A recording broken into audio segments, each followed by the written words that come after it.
The Adventures of Tom Sawyer, Chapter 2. Saturday morning was come, and all the summer world was bright and fresh and brimming with life. There was a song in every heart, and if the heart was young, the music issued at the lips. There was cheer in every face, and a spring in every step. The locust trees were in bloom, and the fragrance of the blossoms filled the air. Cardiff Hill, beyond the village and above it, was green with vegetation, and it lay just far enough away to seem a delectable land, dreamy, reposeful, and inviting. Tom appeared on the sidewalk with a bucket of whitewash and a long-handled brush. He surveyed the fence, and all gladness left him, and a deep melancholy settled down upon his spirit. 30 yards of board fence 9 feet high. Life to him seemed hollow, and existence but a burden. Sighing, he dipped his brush and passed it along the topmost plank, repeated the operation, did it again, compared the insignificant whitewashed streak with the far-reaching continent of unwhitewashed fence, and sat down on a tree box, discouraged. Jim came skipping out at the gate with a tin pail and singing Buffalo Gals. Bringing water from the town pump had always been hateful work in Tom's eyes before, but now it did not strike him so. He remembered that there was company at the pump. White, mulatto, and Negro boys and girls were always there waiting their turns, resting, trading playthings, quarreling, fighting, skylarking. And he remembered that although the pump was only 150 yards off, Jim never got back with a bucket of water under an hour, and even then somebody generally had to go after him. Tom said, "Say, Jim, I'll fetch the water if you'll whitewash some." Jim shook his head and said, "Can't, Mars Tom. Ol' missus, she told me I got to go and get this water and not stop foolin' round wid anybody. She say she 'spect Mars Tom gwine to ax me to whitewash, and so she told me go long and tend to my own business. She 'lowed she'd tend to de whitewashin'." "Oh, never you mind what she said, Jim. That's the way she always talks. Gimme the bucket. I won't be gone only a minute. She won't ever know." "Oh, I dasn't, Mars Tom. Ol' missus she'd take and tar de head offen me. 'Deed she would."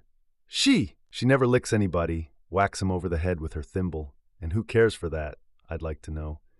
She talks awful, but talk don't hurt. Anyways, it don't if she don't cry. "Jim, I'll give you a marvel. I'll give you a white alley." Jim began to waver. "White alley, Jim, and it's a bully taw. My, that's a mighty gay marvel, I tell you. But Mars Tom, I's powerful 'fraid ol' missus. And besides, if you will, I'll show you my sore toe." Jim was only human. This attraction was too much for him. He put down his pail, took the white alley, and bent over the toe with absorbing interest while the bandage was being unwound. In another moment he was flying down the street with his pail in a tingling rear. Tom was whitewashing with vigor, and Aunt Polly was retiring from the field with a slipper in her hand and triumph in her eye. But Tom's energy did not last. He began to think of the fun he had planned for this day, and his sorrows multiplied.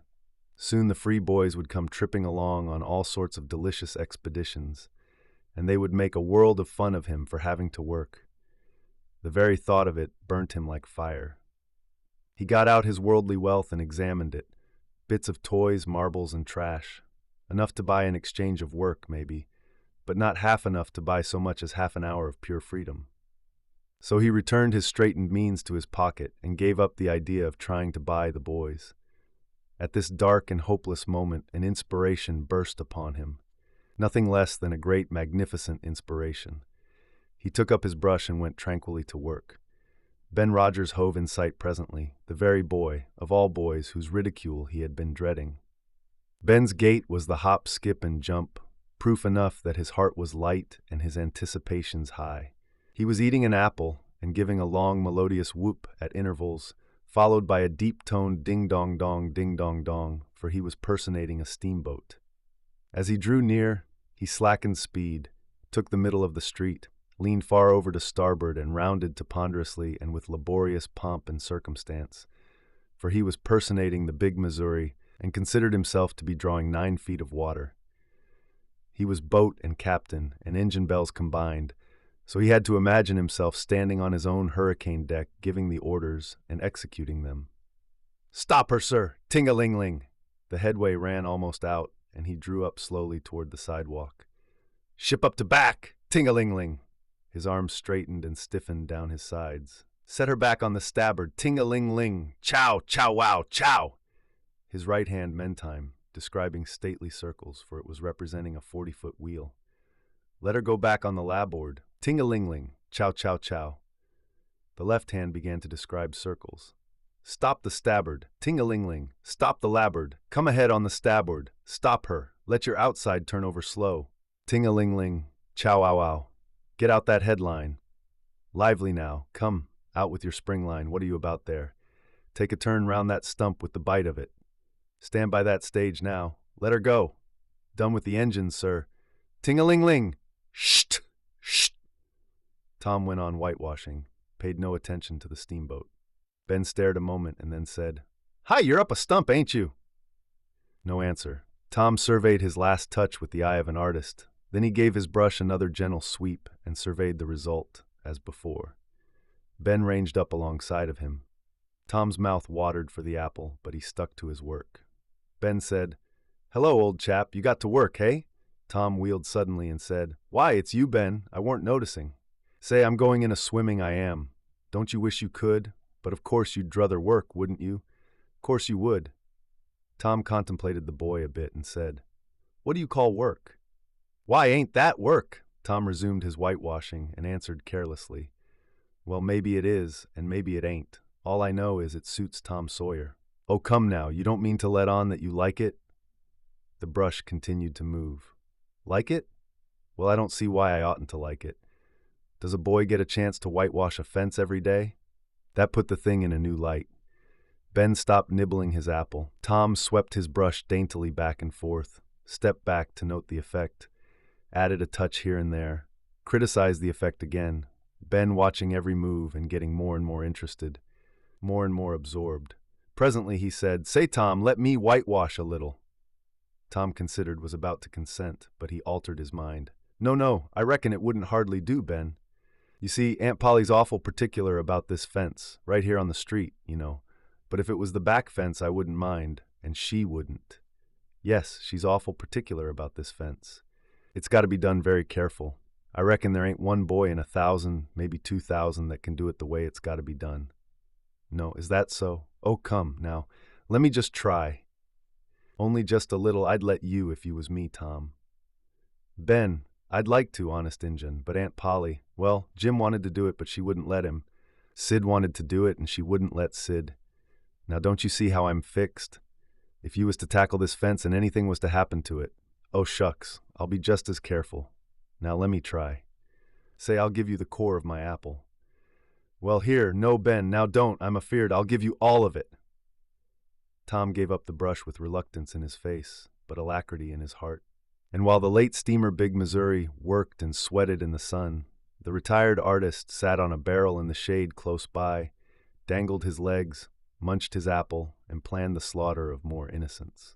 There was no lack of material. Boys happened along every little while. They came to jeer, but remained to whitewash. By the time Ben was fagged out, Tom had traded the next chance to Billy Fisher for a kite in good repair. And when he played out, Johnny Miller bought in for a dead rat and a string to swing it with, and so on, hour after hour. And when the middle of the afternoon came, from being a poor, poverty-stricken boy in the morning, Tom was literally rolling in wealth.